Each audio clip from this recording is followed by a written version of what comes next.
Westworld Season 3 has come to an end. The finale was Sunday night. Before I get into it, I want to say this is going to be full of spoilers for Season 3. I'm not going to go into crazy, in the order details, but there's going to be spoilers. You've been warned. To be honest, I didn't know how I felt about the season. I had to wait a day before I made this review. I wanted to think about it, and I honestly need to do a little bit of research to see what really happened at the end, so things sort of made more sense. And after thinking about it, I want to say I actually do like Season 3 a lot. I think it's a major step up from Season 2. Now, I don't think Season 2 is bad. A lot of people think it's awful. I don't think it's awful. I still think it's pretty good. It was just a huge step down from Season 1. I think Season 1 is perfect how it is. It's one of the best pilot seasons ever made. But I think Season 3 is better than Season 2, but just not as good as Season 1. Season 3, I want to say right off the bat, I'm glad it's doing something different. We're not in the park anymore. We're in the real world, and there's new scenarios, there's new things going on. Season 2 felt like they kept trying to make this mind fuckery of a plot like Season 1 had, but the difference is Season 1, they knew where they were going. In Season 1, at the end of the season, there was that moment of the mind fuckery all makes sense. You're like, oh, this all connects. Season 2 never had that moment. It seemed like they were trying to do all these twists and turns that didn't really make sense. I didn't know where they were going with it. Now, granted, the series isn't over, so maybe those twists will make a little bit more sense, but to be honest, after Season 3, they still don't really make sense. But does Season 3 have that moment of, oh, this all makes sense? Kinda. I want to say it's in between Seasons 2 and 1. It doesn't make complete sense. I had to do a little bit of research. But I also wasn't scratching my head, at the end of Season 2, being like, what the fuck just happened? I think Season 3 really improved upon its storytelling compared to Season 2. There's a clear narrative, there's a clear plot, there's a clear thing they're trying to do. Dolores is trying to take down this corporation, Davos, that has all this information on people, and they basically set people's futures. And they set what's going to happen to them in life, and they can't do anything about it. And then Davos gets Maeve to try and stop her, and Maeve's motivation to stop Dolores is basically so she can see her daughter again and host heaven or whatever. And apparently Dolores has the key, but we find out that Bernard actually has the key, or Arnold or whatever. There's still mindfuckery in the season, but it's not as crazy as Season 2 and even Season 1. But Season 1, like I said, it all makes sense. Season 2, it doesn't. Here, there's still mindfuckery, but it's not the main point of the season. It feels like the main point of the season is this driven plot that's easy to follow for the most part. In Season 2, there's really no one you can relate to in Season 2. I really can't think of a character I related to at the end of Season 2. So that was a big issue with Season 2 as well. Season 3, they give us the character of Caleb, played by Aaron Paul. It's hard not to think of Jesse Pinkman whenever Aaron Paul plays something, but he does a great job playing this Caleb character. He's a character that we can relate to. He was in the army, he lost a friend, and that whole story was pretty intriguing too, about how him and his friend were in the army. It was Kid Cudi, and then they left the army to do little jobs on this app. I thought that app element was really cool. I thought that was fascinating. The whole thing where you can do crime on this app and get paid, I thought that was awesome. He seems like a good guy with a violent past. He doesn't have bad intentions at all, but you can clearly see why Dolores picked him for this big ultimate plan, because he has a good heart and he has a good head on his shoulders. He just has gone through some pretty bad shit. I also love that twist where we find out all the other hosts in the real world that isn't Bernard or Chubbs, I guess, and Maeve are Dolores.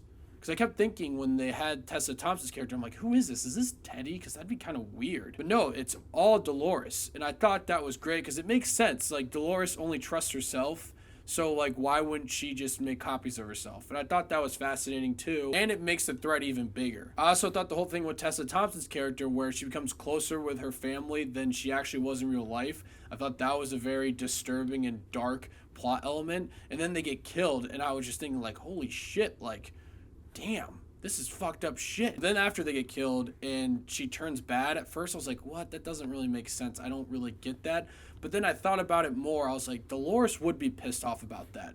And I like to think that this new evil Dolores in Tessa Thompson's body is like Dark Dolores. But then Light Dolores wants to save humanity, but she's doing it in a very strange way, where she burns down civilization so they can start up again without this Davil bullshit where you can see how your future is going to turn out. But I do think that's pretty crazy that we're going to see some host army up against the humans. It's something that I think everyone wants to see, and it's something I thought they're going to do in this season, but it looks like they're progressing to that in either Season 4 or 5. Before I forget, the production of the show is incredible.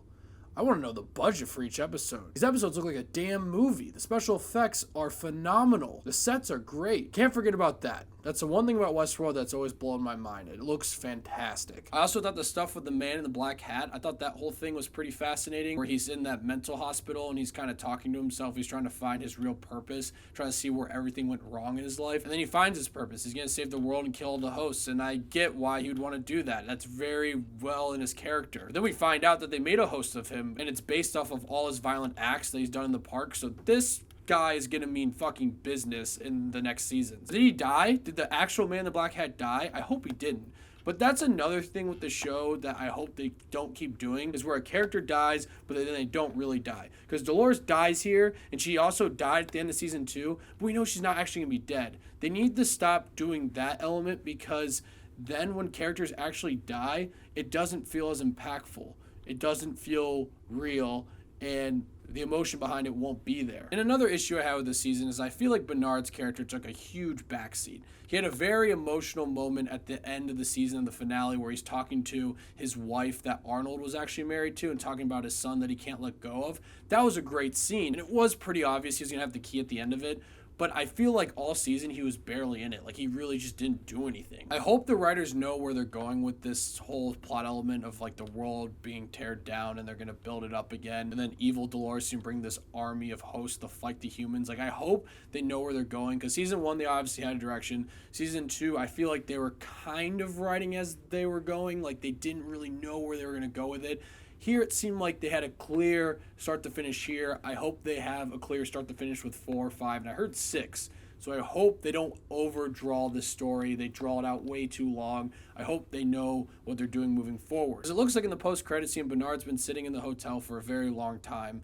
And they're saying they don't know if Bernard was in that, like, host heaven for a long time and if time's different there. So there's going to be crazy timeline switches in season 4, which is going to be a big mindfuck. You already know it's going to happen. But I hope they can pull it off well. They had in season 1. Season 2, they didn't really do it well. Here, there's not really that much of mindfuckery, like I said. But the narrative is pushed pretty well. The plot is pretty well done. So they didn't really need the mindfuckery. Seems like season 4 with this timeline stuff that they possibly will do, sounds like it's be big mindfuckery, and hopefully they can do it well like season 1. To bring it all home, I thought season 3 of Westworld was really well done. I thought it was a big step up from season 2, and the reason why is I think they had a clear plot and a clear narrative of what they were trying to do. They didn't focus on twists and turns to drive the whole season. They focused on the narrative and some of the new characters like Caleb to make the story very interesting, which it was. I'm still invested in Westworld. I'm excited to see what happens next. I'm going to give season 3 of Westworld an 8.5. Also gotta love that Marshawn Lynch is in here. So random.